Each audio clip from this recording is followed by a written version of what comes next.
ننبي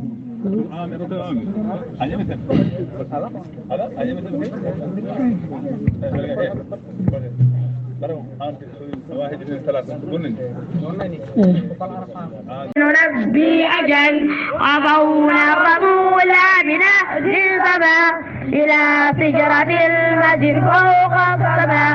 أجبنا الثريا لنا كلما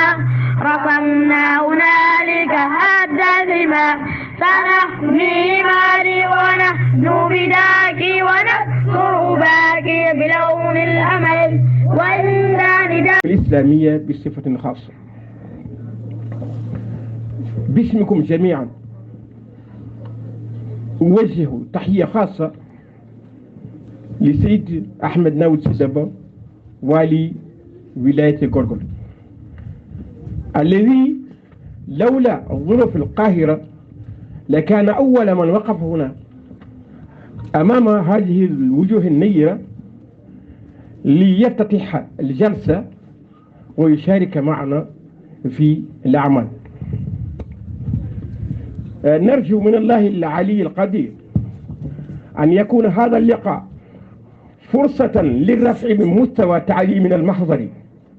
وأن يشكل إطارا تشاوريا بين علمائنا ومصدرا للتبادل لتبادل الخبرات بين البعض وتحسين خبرات للبعض الآخر. ومن هنا نطلب من إدارتنا وشركائنا في التنمية يعني المنظمات الخيرية أن توسع دعمها لمحاضرنا ماديا ومعنويا، وذلك بتخصيص رواتب ولو كانت رمزية للمدرسين وتعميم كفالات محضرية لتمكننا من محاربة إيجابية للتسول. وفي الأخير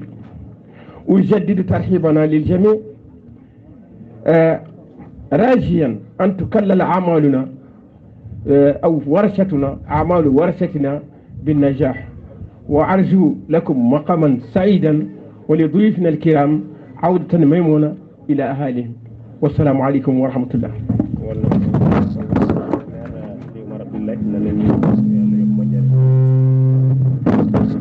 وعليكم السلام ورحمة الله. الصحفي عبد العزيز من إذاعة غرغل. نستضيف لكم اليوم الشيخ محاضرة الحاج محمود با في جول لكي نسأله عن شخصية الحاج محمود با وأهم الأعمال التي قام بها. مرحبا بكم فضيلة الشيخ. وعليكم السلام ورحمة الله وبركاته. شكرا على الاستضافة. من هو الحاج محمود با؟ هو الحاج محمود عمر با، ولد سنة 1905 ميلادية في جول. ينهدر الحاج من أسرة فلانية، وهي أسرة معروفة بالكرم والأخلاق الكريمة. ما هي المراحل التعليمية التي مر بها الشيخ؟ تلقى الحاج تعليمه المهزري في وين بسياب، ثم واصل تعليمه في المجرية. بعدها سافر إلى المملكة العربية السعودية لإكمال دراسته على يد الشيخ محمد العلوي، فمكث هنالك حوالي 14 سنة. ما هي أهم الأعمال التي قام بها الحاج لدى عودته إلى موريتانيا؟ عاد الحاج إلى موريتانيا سنة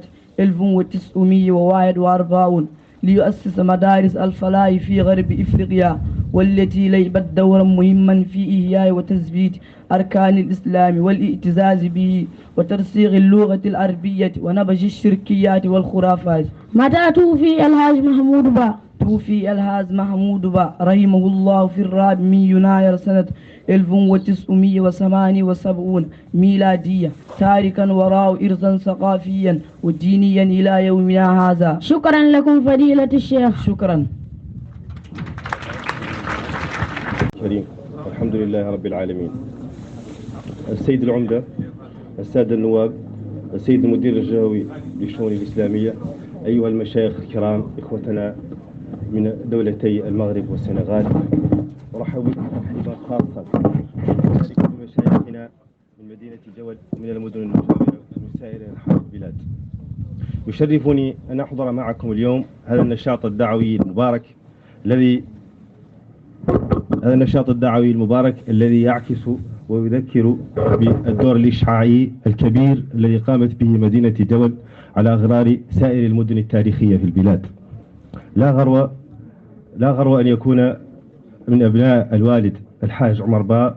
مشايخ من هذا الحجم وشباب من هذا النوع. لقد حضرت معكم اليوم وكل غبطة وسرور بحجم هذا الأداء الجيد والخطابات الجميلة والعطاء العلمي المشع الذي يعكس مستوى عاليا من الإلمام بتعاليم ديننا الحديث وقيمنا والدور المنوط بنا كمسلمين في هذه المنطقة. إن نشر الإسلام في الأرجاء ليس دورا مقتصرا على شخص منا عن الآخر، كلنا مطالبون بإكمال دور الأنبياء. الإسلام لنا جميعا وللبشرية جمعاء. علينا جميعا أن نسعى كما سعى الحاج إبراهيم محمود باء في نشر هذه القيم الرائعة الجميلة التي من شأنها أن تطور من الإنسانية التي تشكل قاسما مشتركا بين البشر في جميع أنحاء العالم. أشكركم جميعا وأحييكم باسمي شخصيا وباسم الحكومة الموريتانية وباسم والي غورغول الذي كان بوده أن يحضر معنا اليوم افتتاح هذا النشاط، إلا أنه لأسباب صحية لم يتمكن من الحضور. بسم الله على بركة الله أعلن انطلاق هذا النشاط المبارك، راجيا لكم التوفيق متمنيا لكم استمرار العطاء. جزاكم الله خيرا وشكرا لكم جميعا. كريم، الحمد لله رب العالمين. السيد العمدة، السادة النواب، السيد المدير الجهوي للشؤون الإسلامية، أيها المشايخ الكرام، إخوتنا من دولتي المغرب والسنغال،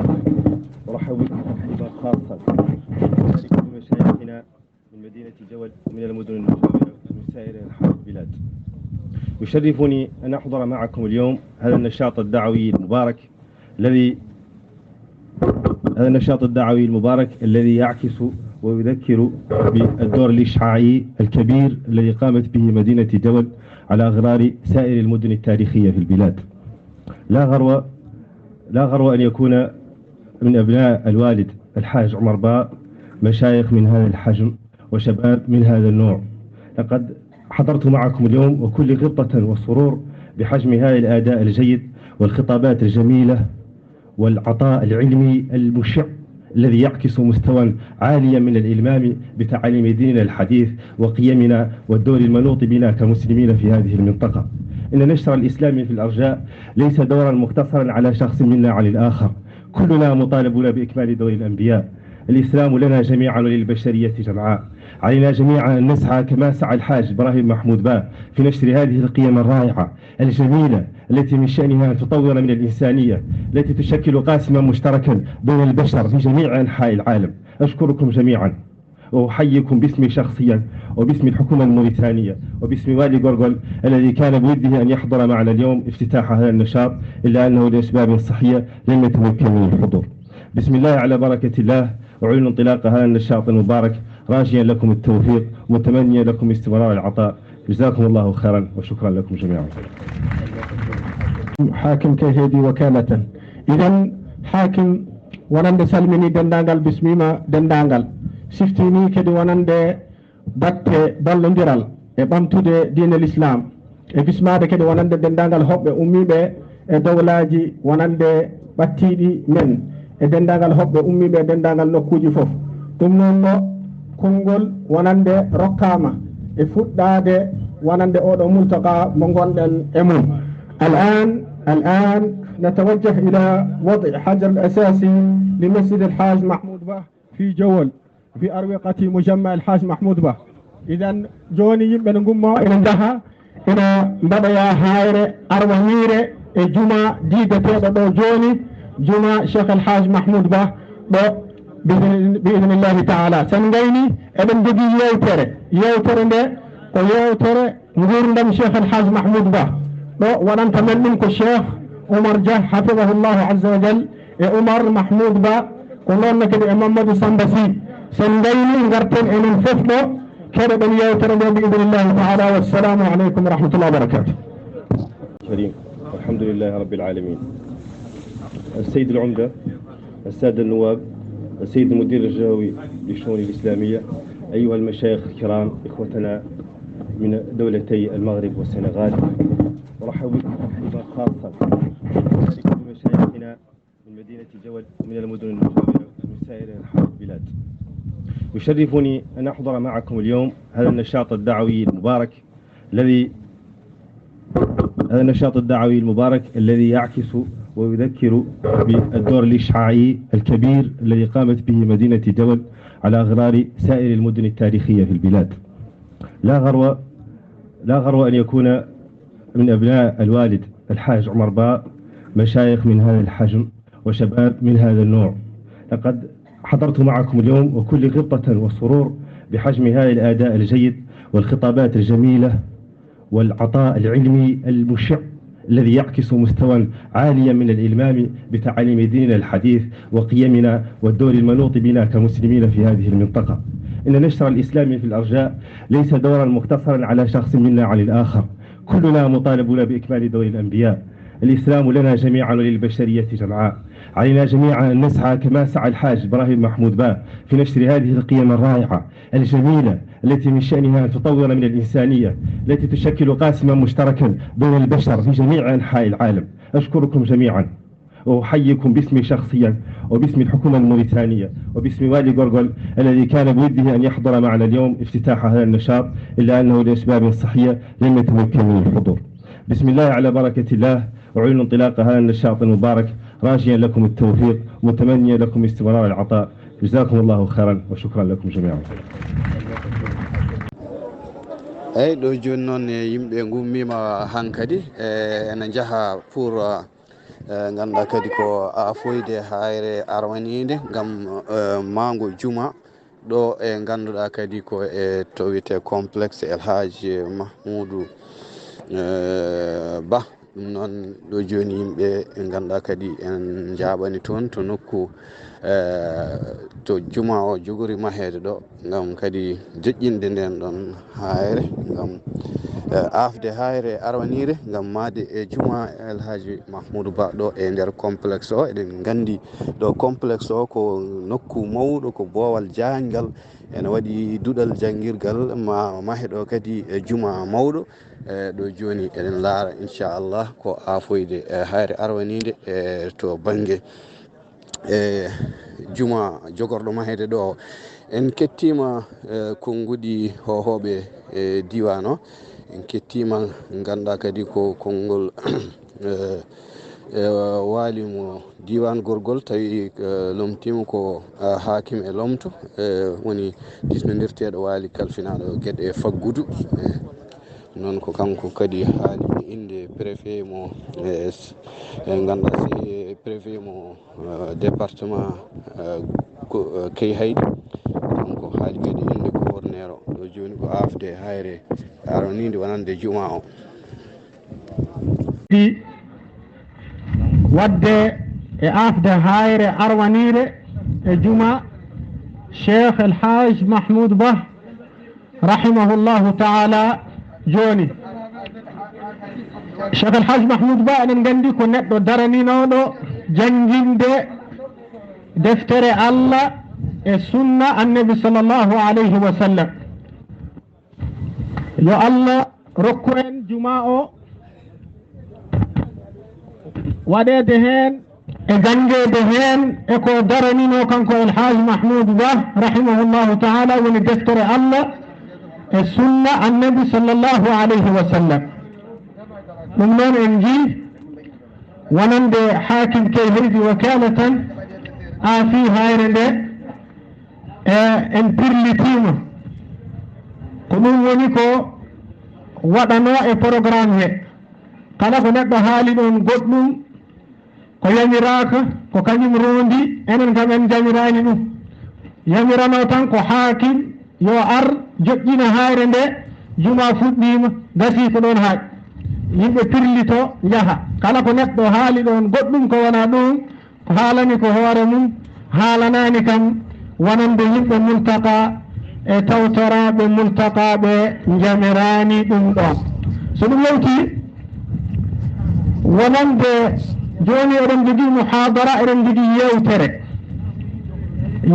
nde ko gurdam Cheikh El Hadji Mahmoud Ba rahimahullahu ta'ala. waɗanta men ɗum ko ceerno men Cheikh Oumar Dia. eɗen noddimo ɗo to gonɗen ga Cheikh Oumar Dia hafidahullahu wa rahimallahu Cheikh El Hadji Mahmoud Ba. Cheikh Oumar noon enen noddi Mamadou Samba Sy ɗo to jooɗiɗen ɗo yewtere nde koko yowiti e gurdam Cheikh El Hadj Mahmoud Ba rahimahullahu taala daraninoɗo deftere Allah e sunna annabi sallallahu alayhi wa sallam.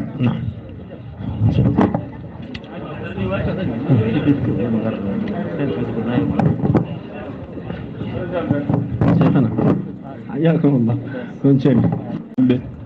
e koɓe gonno e dow mum fof ɓe gara ɓe jaada emen ngal ɗo ngoɗo felo ngo ummani ɗen felo jangde e needi yimɓe e rendinde yimɓe e yobde e needi yimɓe e rendinde yimɓe e jangguinde ɓesgu e neede ɗum inchallah no kalannoɗo Cheikh Aliou Diallo no wiiri joni ni ma en paa e yewtere gurdam mawɗo men o ceerno men o gardiɗo men o Alhaji Mahmoud Oumar Ba rahmatullahi aleyhi taw jogori yewtande en ɗum ko musidɗo meɗen Cheikh Oumar Dia gonɗo joni to Dowla Mali walla mbiyen jeyaɗo to Dowla Mali kono ko jeyaɗo e nder meɗen kadi ganduɗo Alhaji Mahmoud Ba rahmatullahi aleyhi ma yewtan en kadi e haala he ɓiɓɓe makko ɗiɗo ɓe yi ko ceerno Oumar Alhaji Mahmoud Ba ma haali gurdam makko e ɓiyi ko goɗɗo o somi haali hema o gandu ko ɓiyi ko Mamadou Samba Sy one ma haal e gurdam makko en mbawa haaldude gurdam Alhaji Mahmoud Ba ha laaɓa ɗo kono maɓe daɓɓikino tan kamɓe foof ɓe dokka en manan fodde ko eɗen paama e oɗo gorko eko wonno darde mum eno gurdam mum manan wano en mbawa gaynide ɗum e ndeɗo oɗo ñalawma goto sirte ñalawma ari mana ha yettima ɗo hen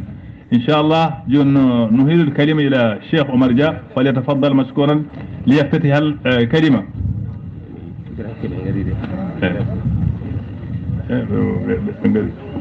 نرحب بالوفود التي جاءتنا حالا وخاصة الوفد اللي جاء من نوكشوط وكذلك إخوتنا الذين كانوا في كيهيدي الذين جاءونا حالا ليجسدوا لنا وحدة المسلمين المجتمع اللي بناه رسول الله صلى الله عليه وسلم إذ جمع أبا بكر وبلال وصحيب وسلمى في مائدة واحدة وكانوا كالبنيان الواحد يسد بعضه بعضا فنرحب بهم ترحيبا حارا لأنهم بين ظهرانيهم. لما رحبنا بهم؟ لأننا سبقناهم إلى المجلس. لو سبقونا سيرحبوا بنا والمجلس مجلسنا جميعا. إذن بسم المصيب من أمي بجول نقشد به e ummiɓe kay heyɗi ɓe e ummiɓe département Mangue hon honorable député Baboy Keɓe e yaadiɓe muɗum eɗen mbiɓe bisimilla e ndeɗo jonde enen ninduɗen enen foof waɗi en bismade ɓe tan ko enen gadiɗo jooɗade kono enen mabɓe fof pote jonde he shukran Cheikh Oumar. kanko oɗo Alhaji Mahmoudou Ba no ko haaldi joni o ari aduna ko 1905 heso ɗuralna hen awa to jowol to Mauritanie ɗo e galle fulɓe eɗen gandi fulɓe woni haaju mumen ko ɓuuri wonde himmirde haaju mumen ko gaynaka surtout fulɓe nduyaɓe ko ɗum ɓuuri andirede ko gaynaka kanko hoore makko hen o wonno sawru makko o joguino ko aga o wonno no mawɓe men nanɗen haalaniɓe o wonduno ko aga wonno kanko oɗo ceernajo hunde fof no Allah sona jowa waylidi hunde ne jogui no wayliri tan kanko oɗo Allah waɗi tan o yiɗi kanko jangde ko wiyete jangde diine naate wonki he ɗum addani woppude sawru gaynaka taw gaynaka aga wonno taw mawni o yeehi kanko oɗo wiimo darto e jangde o naato e jangde kadi Allah udditimo e jangde he feɗɗitimo hen e kanko oɗo wonno jomiraɗo subhanahu wa ta'ala wonko yiɗi hennudemo ɗum woni ganduɗa mihna jangingol e jangde Allah wurtimo e yaade janggoyde o heeɓi jangde nde kadi Allah newnanimo hen yimɓe heɓe no naata jangde woɓe mbiya jangde so temedere naati ko hen sappo heewi rondade sappo rondiɓe ko hen goto heewi nawde barke o ɗum nde gaddi jangde ko hunde tinde kanko noon Allah newnanimo gueɗe ɗe fof jomiraɗo subhanahu wa ta'ala kanko oɗo yeehi o naati jangde ko 1900 holtoon ganduɗa 23 o naate jangde ɗo gandirten taw o mawni o naati fof e ceerno iɗi janggude hono no ganduɗa jireten ne winda kay awa ceernajo biyeteɗo a Cheikh Oumar Dia toon o jangi o wat toon duuɓi 4 toon o hunni Qur'ana nder duuɓi 4 anani caggal mum artito jowol ɗo 1927 o darti kadi ɓeydoyde gandal ngal o yehi to ceerno goɗɗo wi Almourabit Abdoul Fattah Tirkizi ewa ko toon o jangi ko hedde Qur'ana o heeɓi ko wiyete shahada ijaz ko ɗum ɗo ay Allah newni no feewi heewɓe o tawi ɗumen alluji he kono dattima ɗumen o joñi ɗumen caggal e kanko oɗo cheikh Hadji Mahmoud nde o wawi hankkadi qur'ana no waɗa alluwal ngal o joguinongal ko ngal ɗon o wakki o yaadi hen ha to wiyete leyɗele funnangue to on saa eɗen gandi colonisateur en no puɗɗi arde ɗo nde ɓe gaare leyɗele men heɓe gaari habde koye qur'ana ɓe gaari habde koye janggoɓe qur'ana e jangguinoɓe qur'ana gandirten ɗum nde kolon en telliɗo e nder ganda maaje men ɗeɗo nde ɓe ngabbiti duuɗe qur'an nde ɓe gaari hen ɓe taare dow majji seeɗan ɓe ko ɓuuri hewde hen ɓe ndiwi ɗumen ɓe mbara jangdeji men makduɗa to joguiɗen ɗo foof ɓe duppi ɗum yoola e maayo on saaha janggode leyɗele men ɗe ɓe pecciɗe leydi fof waɗe guedduyel tokosel ɓe mbaɗi hen keeri hannde kalaten ɗo ɗi hanki ko jamɗe darnano hen jamɗe a suusa ɓennude wiya ɗo ko ɗo ɗo ko ɗo ɗo ko ɗo a wani ɓe pecciri men a suusa yawtude to a suusa ɓennude to wiya to wona leydi ma to enen gandi janggode ɗon yaltude ɗon on saaha yaaha ha leydi Hijaz ha to mbiyeten Arabie Saoudite hannde komo gamara mawɗo kono batte yidde jangde nde e jogade ko wiyete pellital e jogade ha joni haaju e wonde sagata awa ceerno Alhaji Mamoudou Ba ɗum hay gotel hen nangganimo keerol nangganimo wonto ari ni ɓennude hen ni ne tiiɗi won nokkuji goɗɗi a ngabbane leɗɗe ndiwoɗa toon jantaga ha noon o tacci leyɗele ɗe ni o yaari tan koyngel omo suuɗo ha joni kolon en on saaha haw yettoyi haw yoyi hoore makko leydi wiyetedi Saoudiya to eɗen gandi nde o janggi toon nde madrasaji o tawi toon ɗi awa tawi toon madrasa hayriya ɓe jangguidirta ko fi sabilillah o wat toon duuɓi 14 ɗo gandirten nder tarih Fouta ceerno fof guidiɗo ummade ga yeehi janggo e leyɗele funnague duuɓi 14 taw ko ina jangga tan ko kanko ɗum wonde o ari ɗo nde hay goto suusa darde e makko garmi gara jangde ala hay goto suusano kala ko nanta eɓe kaala ko ceerno kay ko janggunɗa fof a yewto hoorema a hutoto hoorema waɗo ko généraliste ko wiyete jangdeji ɗi fof andi kadi jangde makko kanko wona jangde tan ni e tahamiji ala kanko janggu tigui nde o arti wiya o wawi nde arabe ɓe ceedima aduna Allah fof seedi bawal makko o jangi toon ha wawi o seedana toon o wonde anduɓe mawɓe cheikh Mouhamadou oɗo kalɗo Alawil Maliki o ɓeɗo fof ceedanimo jeeya anduɓe ɓurɓe forde ɓurɓe andude ɓurɓe hewde gandal e leyɗele funnague he joni heddi noon ko hono artirta jangde makko nde on saaha o nani Afrique nana ɓeydi haɓɓede nana ɓeydi tonguere nana ɓeydi fiyede nana ɓeydi ha joni ganduɗa feccede hunde fof ɗum ɓuuri tidde on saaha hono artirta ko ɗo woni golle ɗe hono addirta defte makko ɗe jangde makko ko acci ga ko o acci ga ko gueɗe goɗɗe gaddama e nder men en puntirama defte goɗɗe e jangdeji goɗɗi e diineji goɗɗi ko wona diine l'islam ko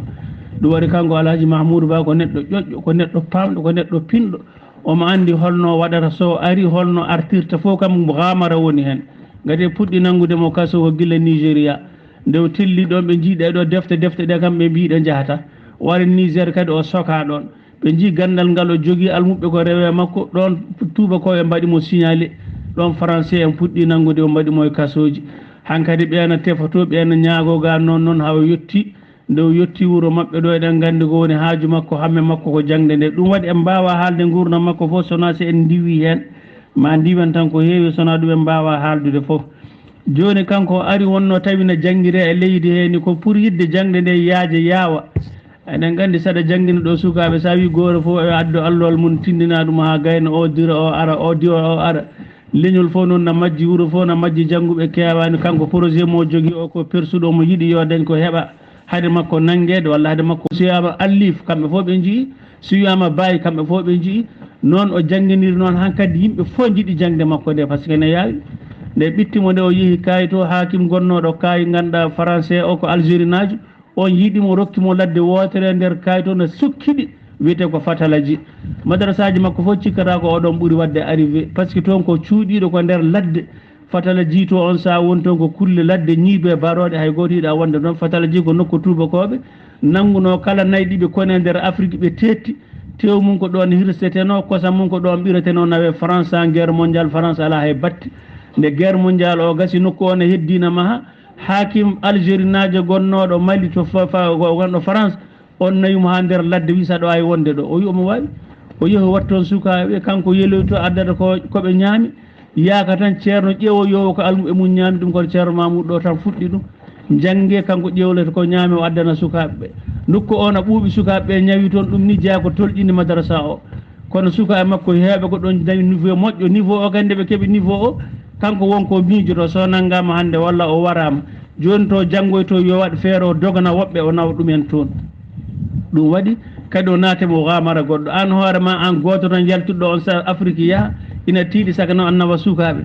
kono noon gari ƴeew kadi waɗi peeje makko sukaɓe almuɓe wiiɗi nawde ɓe goto fof o nomiɓe ɓe jaari kamɓe fof inne maɓɓe ɗon ngar masdaruji he e kaari kawruyen to ɓe gummi ga ɓe jeehi ɓe kawruto e Bamako ɓe kucci motti ɓe jeehi jafaraɓe en eɗen gandi ko lokkuji ɓurɗi hulɓinade fof e nder Afrique joyo tattato haaɓe kawruto en Jamena nde ɓe kawrito e Jamena ƴeew ummaɗo ɗo yaaha Tchad on saaha ko taƴoɓe gone laabi he laddeji ɗi ko ñiiɓe baroɗe e maaje e ñaaki e bolle gueɗe ko hulɓini fof danger fof na hen kanko Alhaji Mahmoudou Ba o yatirani caggal o anda ko wiyete ngamel o anda ko wiyete waɗede décourage walla ɓappinede leydi ala o ummi ɓeɗo sukaɓe joguiɓe niveau ɓe wiiɗi ko nawde ɓe leyɗele arabeɓe on saaha noon sa nanggama e ɗo jiiɗama ɓe fof no baddita haalufu no gonde tubaka no yeena ɗumen oɗo gorko ndenimo ƴeewi ko yahata ko ƴeewi ko fewjata ko ɓe mbi kamɓe de on sukaɓe he hattaɓe ɓe jaltini rumeur mawɗo ɓe mbi ko gujjo wujji sukaɓe ɓe kana haala kadi ganduɗa o heeɓi hen caɗele mawɗe ala fof no ɓe dartani nanggudemo haw yeeho addoye sukaɓe mais taw ɓe keeɓi niveau kay taw hankkadi kay nde o addoytaɓe taw kay ɓe camorino moƴƴi eɗen gandi ɗum ɗon kadi ko haala mawko woni ɗon kanko oɗo Alhaji Mahmoudou Ba ɓe kettanimo jimi nder leydi he hay goto to jangge makko ngal Mamoudal mo janggino fof dañan gueɗe tati guyka e fenade bonde neydi sakkito campagne tan ala fof koɓe mbiyani ɗum taw fof ko fenade kanko nde o ari so are wuuro o haalantaɓe ko gonga tawi ɗo ko jarle ko wiyete jarle suka worɓe ɓornitake ha keeɓa hatti 18 ans 20 ans en so ɗum ɗon so waɗi ɓe nawete ko caggal wuuro ko leɗɗe goni toon ɓe bangoto leɗɗe ɗe so ɓe bangguima leɗɗe ɗe ganduɗa jimi ɗiɓe kaalata ɗi fof ko sirkiyatu woni hen o wi ala ɗum moƴƴani hoto ɓe mban noon o tawi ɗo ko sukaɓe rewɓe wonto settoto e saison a jeeya ɓinguel ma a jeeya debbo ma tawi ɗo ko suuro ko wiyete suuro o tawi ɗo koko wiyete ha joni ganduɗa sukaɓe rewɓe nan joggo e sukaɓe worɓe ala fof leñol fulɓe ngol o arani o tawi hen aadiji bonɗi fof o haalaniɓe gonga o wiyaɓe janggu o addi sunna kanna feññini diine l'islam haqiqa o huyti hen ko jeyaka hen sirkiyade gueɗe ɗe ngala hen bilewu en dabu en mankataba en kama tara en ɗe gueɗe fof o weddi ɗum ladde anani oɗo Alhaji Mahmoudou Ba kadi on sahani haalde ɗumen nder Afrique wona hunde wemde kono ko ni de o waddiri hen ha ko ƴewata ko waɗinani anani woni sababu makko artude makko ɗo o heeɓa jooɗade e leyɗele he ɗum kadi ko hunde wonde gati hunde fof tiiɗi ko hono artiri ɗo ɗum woni haala ka kanko oɗo Alhaji Mahmoudou e nder ko waɗi istiqra leydi Cameroun ko toon no jooɗi omo janggina ala fof e sous région he to nelani almuɓe makko yo almuɓe makko ɓe kadi non mbay jogade niveau o waɗi madrasaji e nder Afrique fof capanɗe jeeɗiɗi misida no fawi e nder ko ma e nder Afrique awa e madrasaji ɗi hay goto anda no foti ɗum ɗo fof neɗɗo goto kadi taw on sa yimɓe fof no kaɓoma ɗum woni ganduɗa no wano ni no hawni tan ha maayi ko ballal Allah tigi Allah addirimo dani gurdam makko heɓani hen foftere hay ñalawma goto o meeɗan dartande no hoore makko mbuuɗo hay ñalawma goto hay galle goto haaju makko ala on wano on sawmo jorodiri leyɗele so hoore makko yilantono to aduna fof taw heeɓi kono sa yeehi to Fulaɓe a yeehi to Fulɓe jeeri a yeehi Mali a yeehi Sénégal a yeehi Mauritanie a yeehi Cameroun a yeehi Libéria a yeehi Nigéria a yeehi Niger a yeehi Soudan almuɓe ɓe adduno wuuro amen no janggine ɓe wiyata ko Waled on jeeyano ko ha Soudan anani inɗe maɓɓe ha joni ana keddi toon no kaale ɓe guitte centre Afrique ɓe guitte to ko ni waɗi Afrique fof global gotal omo jangginaɓe kadi omo reena omo ƴeewe omo yiiɗi nanguede partout anani nde ɓe ganduɗa o sakkiti jooɗade Cameroun toon ganduɗa nde leyɗele ɗe keeɓi indépendant gardiɗo leydi ndiɗo leydi adan fof yeehi toon waɗi discours o namni to jeeya o wi o jeeya ko hedde ga on artirimo waɗimo ɗo commandant inspecteur lougatal arabia ɓalejo fof kanko idi waɗede ɗum ɗo wonɗo commandant banggal lougatal arabia eɗen gandi darde makko ɗo e nder leñol he e caɗele ganduɗa ko heɓno e moƴƴere ko waɗan leñol ngol enen hannde hoko joɓɗen hay hunde eɗen mbiya Allah yurmum yaafomo ɗum noon ko wiide tan nubsa seeɗa tan ko yowete gurdam makko ko hunde hewde en mbawa haaldude fof ɗum ɗo ko joofade tan eɗen gandi kanko ina jeeya to ari o ari Mali o yeehi Niger sa yeehi Nigéria madrasaji makko nan toon sa ari Soudan nan toon ɓuuri hawnade en ha Eritrea ha Yemen madrasaji Alhaji Mahmoudou Ba nana e nder Yemen to almuɓe makko no toon mo gamara ɓurɗo hulɓinade fof anani kanko oɗo omo jogui almuɓe ko yimɓe ganda o jangge ceernajo biyeteɗo ganda Alawi o onne ko ujunnaji almuɓe jangganno toon jeeyaɓe Hindi en Pakistan en Indonésie en Afghanistan en anani on e jangge juuɗe mum ko wiyete Alfiya ibn Malik nde o ari ɗo nde kala ceerno koye dikkodirnoɗo e makko wi armi haalamma gandal ma ngal ala jaatigui ngal ala to ngal jeeya hay goto ceerno goto suusa jooɗade yeeso makko wiyoɓe kala haala diine ala eɓe ño'annoma noon ɓe kettanomo jimmi caggal makko ale gaari jaɓɓoɗen hajji ɗokkil ari jeeyaɗo jowol saare fo wadde mo sabotage kono ɗum ɗon kanko ɗum tardinanimo hay ñalawma goto o golli jangde nde kadi o waɗi islah diine o ko jeeyaka hen ko huyti o weddi ladde awa ha joni ganduɗa ko neɗɗo mo ganduɗa sehilaɓe makko e almu kawano wano dani wondunoɓe e makko ɓe kanko oɗo ceernajo eɗen gandi français ala fof no daara nanggude 1960 nde leyɗele keeɓi indépendant nde gasi madrasatuji falah hankkadi conkiti banggueji fo tarbiyatul islam to Sénégal to mo jogui toon madarasul falah ha joni ganduɗa nani kay ɗum ɗo e dan Mauritanie en haaletake haala Mali en haaletake ɗum waɗi ha joni batte munna hedde leyɗele men he sonano ko ɓitta ko e ko haɗa janggude ko e ko haɗa gollude ko hay goto andana famɗon nden ɓalejo keddiɗo mo janggani kanko ko laaɓɗo reedu kadi yo yimɓe gatti ko wiyete leñamaw ko tawno ɗo ko kanko haali nden hunde tindin ɗum kadi e golle makko o wi ɗum yo wedde ladde ɗum meeɗa abbade makko hay ñalawma goto yengon gotum enen foof no Allah wiiri men nder qur'ana ni ayyuha nnasu inna khalaqnakum min zakarin wa unsa wa ja'alnakum shu'uban wa qaba'ila lita'arafu inna akramakum 'inda Allahi atqakum eɗen ñaagui Allah yo Allah yurmo yaafo seeremɓe men ɓennuɓe fof jangguinɓe qur'ana tindinɓe diine l'islam haqiqa o eɗen ñaagui Allah yo Allah yaafo perguitte men ko kawɗen hen sawaba koto Allah iwi ko oñi hen ko ummorade men e cheytan eɗen ñaagui Allah yo Allah yaafo men enen fof ɗum ɗo ko nubde tan ko wiyete toɓɓel godel tan e nder ha joni ko jinnoɗen haalde ko jaafoɗon bandiraɓe no feewi hada assalamu aleykum wa rahmatullahi wa barakatuh jasallan dakken konngol musidɗo meɗen hono ceerno meɗen ɓi alhaji mahmoudou ba oumar alhaji mahmoudou ba kañumne wooda ko haali e gurdam oɗo ceerno eɗen cittino noon kikiɗe eɗen jogui conférence kaalowo duɗe men Fuuta hanki e hande darde duɗe men Fuuta dode qur'ana ɗe e hol caɗele hucce kuccuɗe mum joni ɗe e holno poɗɗen mana darorade waɗante ɗum ko docteur Mouhamadou Saïd Ba e wallidiɓe muɗum kikiɗe so Allah jaaɓi eɗen pon fof noddaɗo hen joni totten konngol mawɗo meɗen hono Oumar Alhaji Mahmoudou Ba hafidahullahu taala yo won noon so mbawɗo cagama ngana micro ji walla متميزة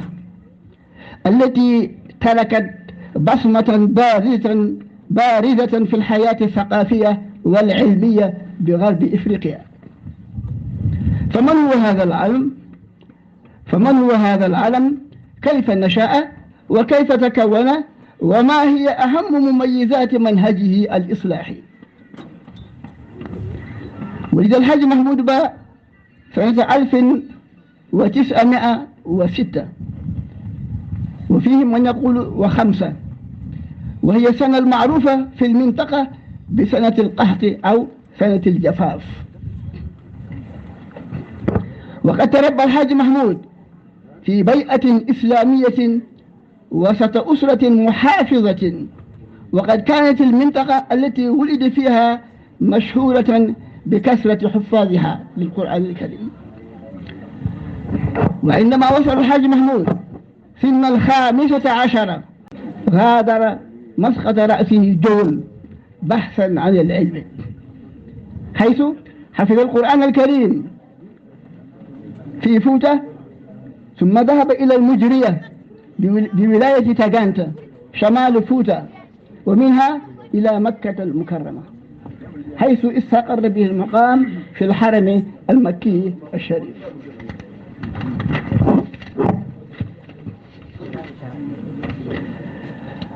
مكث هنالك أكثر من 14 عام،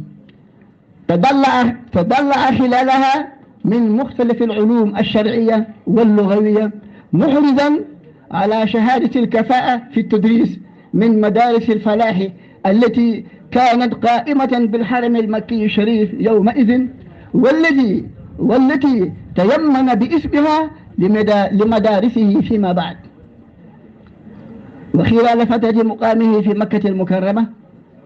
ربط صلات وثيقة مع الكتب الإسلامية وشخصياتها المصلحة القادمة للحج، وقد اطلع من خلال هذه الصلات على أوضاع العديد من البلدان، مما شكل لديه وعيا عميقا بحال الأمة وأزماتها التي كانت في معظمها ناجمة عن